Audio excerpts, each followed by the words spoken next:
Hey guys, thanks for tuning into another episode of Second Son Woodworks here on my YouTube channel. My name is Caleb, and today I'm going to be showing you how I built this rolling miter saw station with a ton of tool storage and lumber racks. This is a super useful project for those of you who have a small wood shop like myself, so I hope that you find this useful and that you enjoy it. Alright, let's get started. Alright guys, so first things first, I got my first sheet of 4x8 foot 3/4 inch sanded plywood, and I'm going to build a frame on the bottom side, or what will be the bottom side of this, with some 2x4s. And then I'll mount some casters, some wheels, and then I'll flip it over and then build the rest of the project on top of that. So let's get started. For this section of the build, I used two separate 8-foot long 2x4s, and then I cut 4 separate 41-inch long 2x4s to attach to the underside of the 4-foot by 8-foot piece of 3/4 inch plywood.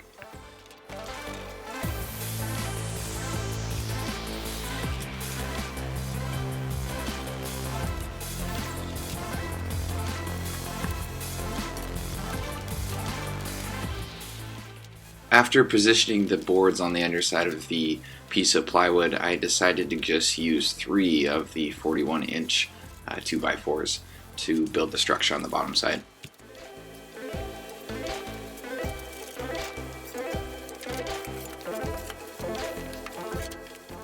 I went back and forth using my regular DeWalt driver drill with a Forstner bit, and then my impact driver with using construction screws to attach the 2x4s to the underside, or what would be the underside of the plywood and the whole entire structure.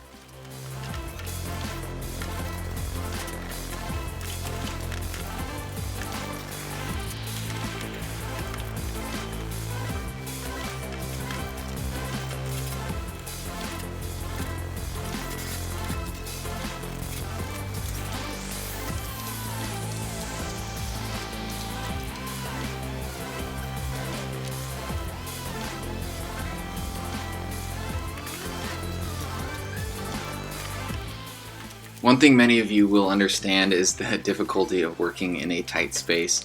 Part of the reason that I wanted to build this project, as well as the other workbench that is behind me at this point, was due to the lack of space within my shop.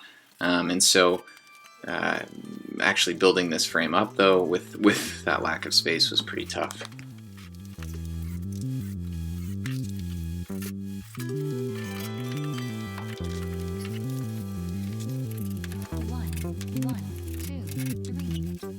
Once I had finished attaching the 2x4s to the plywood, I went ahead and flipped over the entire piece and began to attach the casters, or the wheels, to the underside. I did 5 separate casters, 1 on each corner and then 1 in the very center of the board. And to attach these I used just regular screws or construction screws, but then I used some rings or washers at the base of the screws to help grab the casters.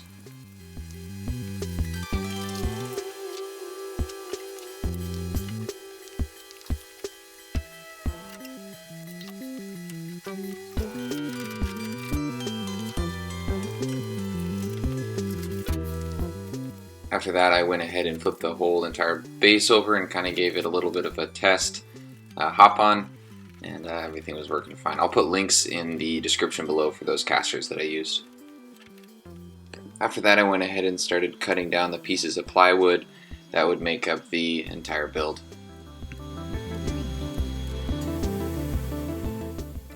I cut 4 panels that were 12 inches by 24 inches, and then I cut 2 separate panels that were 12 inches by 96 inches, so the length of the entire build.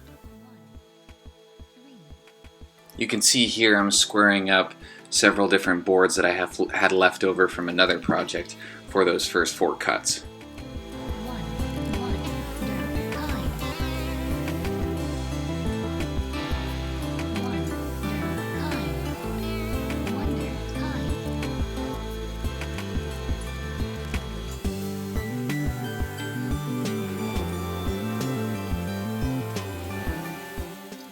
I use my circular saw and a chalk line to cut down the 96-inch long panels to about 16 inches wide, and then I use my table saw to finish those cuts off so that they would be nice and square down to 12 inches.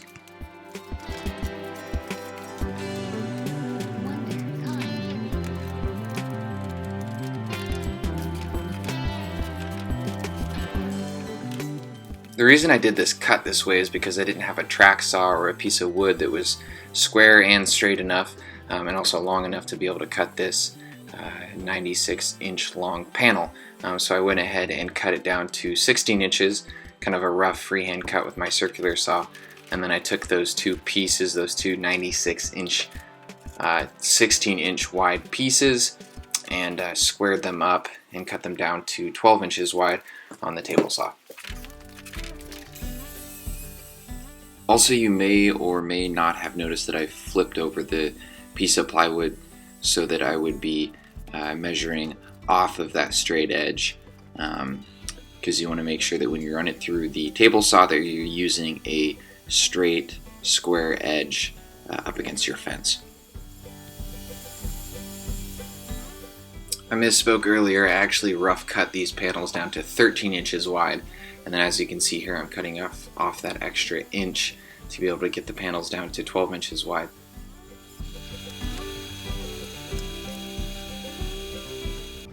After that, I went ahead and started to drill all the pocket holes that I would be using to attach these panels to the base.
From there I went ahead and cleaned up the workspace and began to attach the panels with a small bead of glue and some 1 1/4" construction screws.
You want to make sure to use a larger square as much as you can throughout this process to square up the connection between all these panels.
Once I had completed attaching all the panels to the base, I went ahead and brought in my third piece or second full sheet of sanded plywood, a 4-foot by 8-foot piece of plywood that I would be attaching to the top of these panels to box everything off.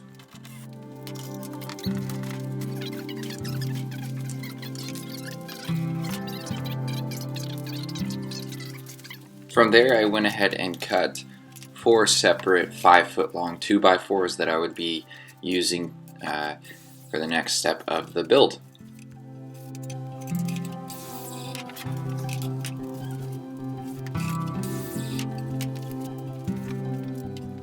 From there, I took these 2x4s and drilled pocket holes in the sides of them because I would be attaching these to the base, standing up on their sides, and you'll know why here in a second.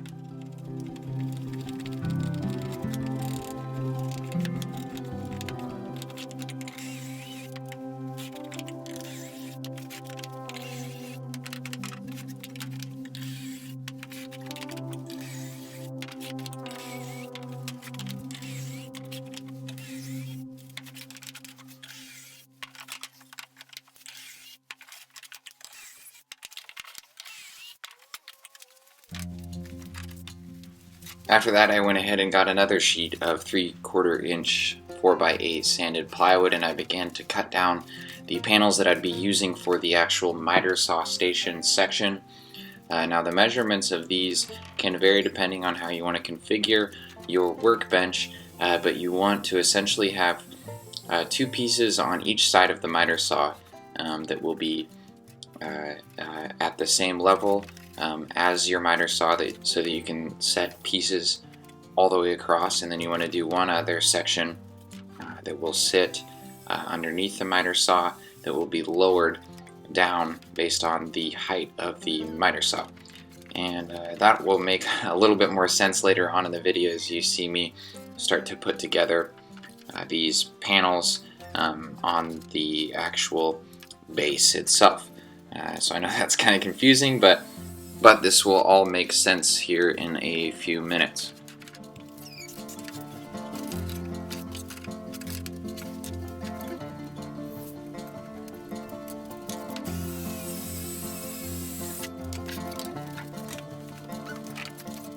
From there, I went ahead and took 2 separate 8-foot long 2x4s, and I attached them standing up on the ends of the rolling miter saw station, set back about 3.5 feet, but this can vary depending on how you want to configure the lumber rack storage on the back side.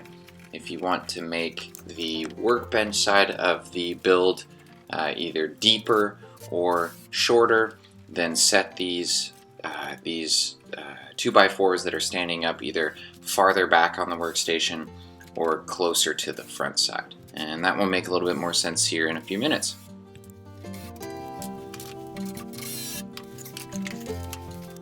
After that, I went ahead and took some additional 2x4s that I cut down to the height that my bench would be going off of the top piece of plywood. And I think it's about 2.5 feet, but once again, this can vary depending on how high you want the overall bench or the miter saw station section of the build to be, because you'll see here in a few minutes that the actual surface or the top of the workbench will be sitting on top of these 2x4s. So you want to take into account the height of the 2x4 going off of the piece of plywood, as well as the thickness of the plywood, the 3/4 inches that will be sitting on top of that. And then you can subtract down from that the actual height of your miter saw station to set that into the middle of the bench. And you'll notice that the 2x4s that are laying down on the piece of plywood are closer together and offset compared to the 2 that are at the very end. And so this is because of the actual size or width of my miter saw. So once again, you're going to want to take into account the size of your miter saw to configure these steps of the workbench.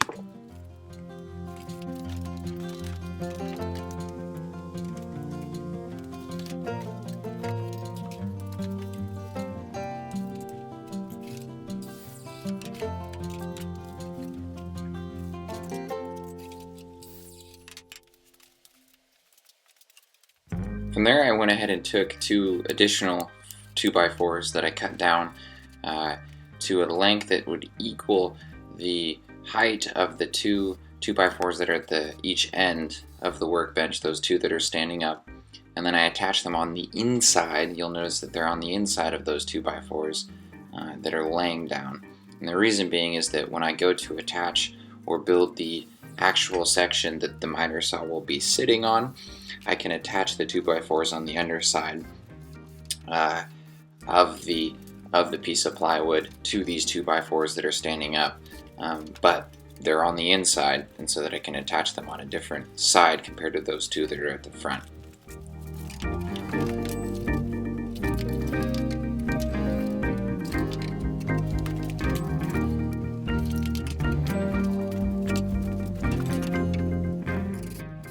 From there, I went ahead and attached some stretchers on the back side of where the workbench will be, but on the front side of these tall 2x4s that are standing up. And this will be where the piece of plywood that will make up the two sides of the workbench will sit. And so this needs to be the same height as those 2x4s that are standing up on the front side of the bench.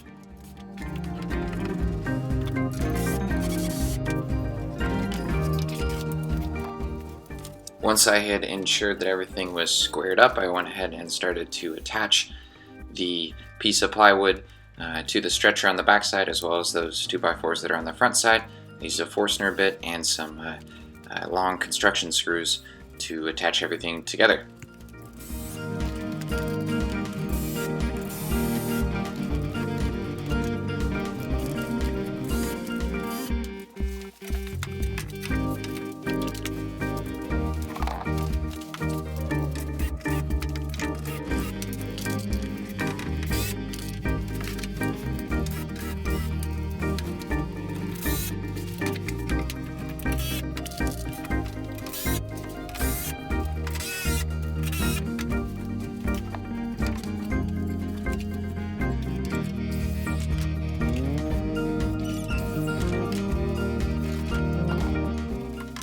After that, I went ahead and took two separate 2x4s that I would use to attach as stretchers on the underside of the workbench that my miter saw station would end up sitting on. So once again, I had to subtract the overall height of my miter saw and then attach these 2x4s stretchers underneath, and then also subtracting the 3/4 inches of the plywood. And you'll notice that line above the 2x4 that I marked out, that's 3/4 inches above, so that I would take into account the height of the plywood.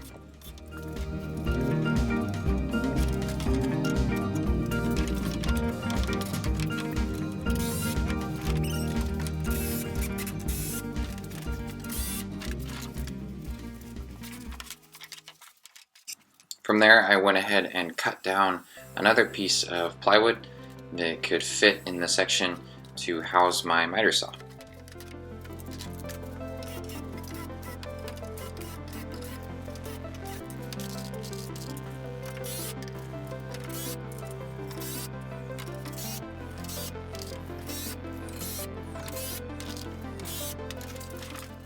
After that, I went to the back side of the rolling miter saw station to work on the section where I will be housing full sheets of 4x8 pieces of plywood. And so to do this, I went ahead and took 4 separate 2x4s. They're going to be leaning in at an angle just enough that I can lean pieces of these plywood up against. And I cut down a really tight miter. You can see right here that I'm marking it out. I wanted to have 4 feet between where the base of that 2x4 leans up against the 2x4 that is standing.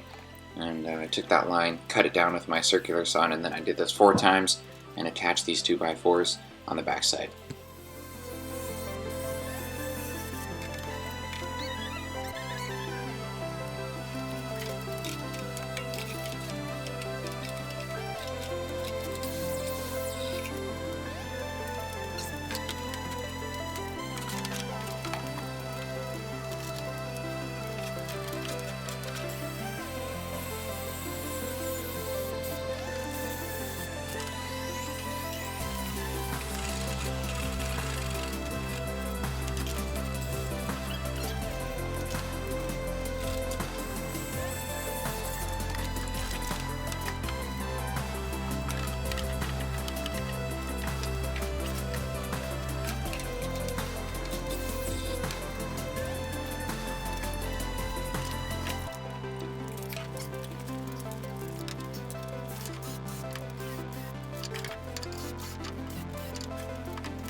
After that, I went ahead and took a fresh 4x8 sheet of sanded plywood and attached this to these 2x4s that are leaning up against the structure, and this is where I will then be able to store plywood.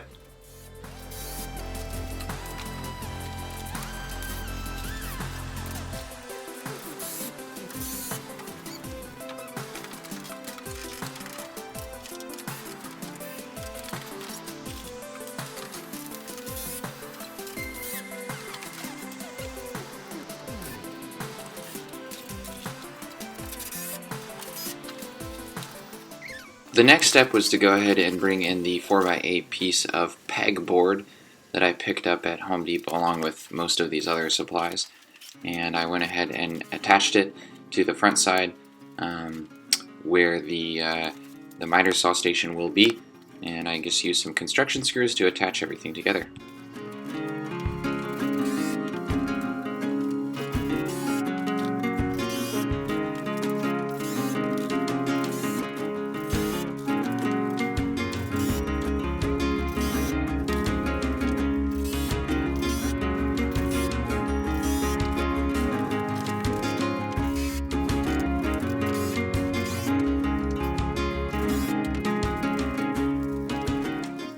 From there, I went ahead and cut down some 2x4s that I could attach to the inside of the standing 2x4s to make them just a little bit wider so that I could attach some floor flanges for the 3/4 inch galvanized steel pipe that I went ahead and connected up for additional lumber storage.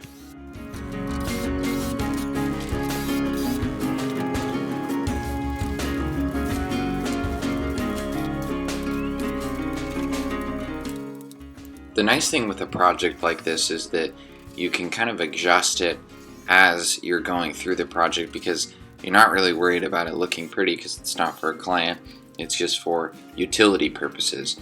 And I think that's what makes a project like this so fun, is because, as you're building it, you begin to realize additional things that you could add to make it more useful for your shop. So do it.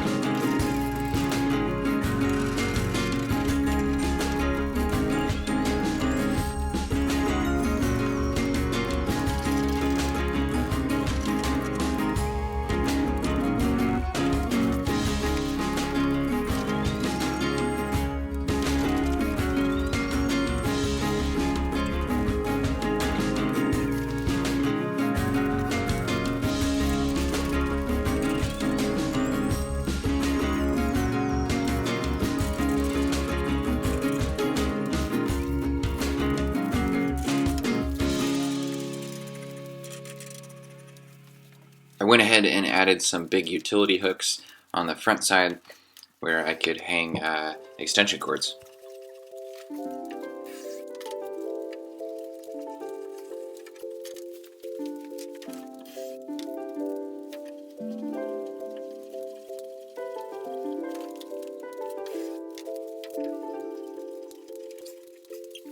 At this point, the project was pretty much complete, and man, was I excited.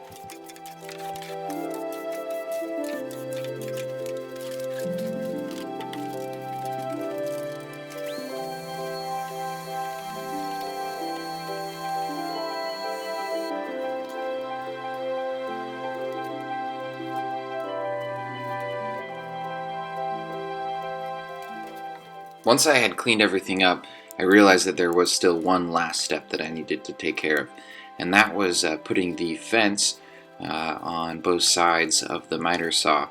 So I had to square everything up, draw some lines, and then I took some extra spare plywood that I had left over, and I cut it down to a really thin but long length that I could stack to make the actual fence and equalize it with the small fence that's on my miter saw station, square everything up, and then just attach it with some screws.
Once I had completed attaching the fences, I went ahead and moved on to the fun part of the project, which was moving all my tools over to the pegboard and moving the lumber into the lumber racks.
Alright guys, there you have it. You have killed another half hour watching a episode of Second Son Woodworks. I appreciate you sticking around to the end. I hope that this project was useful to you and that you will get as much fun out of it as I did. I will be posting more videos coming up, so stick around. Please subscribe. If you have any questions, leave them below. And check out some of my other videos. I got some other stuff that I've posted that could be helpful to you in your home or your workshop. Yeah, so once again, thank you guys so much. Share this with some friends and build something cool.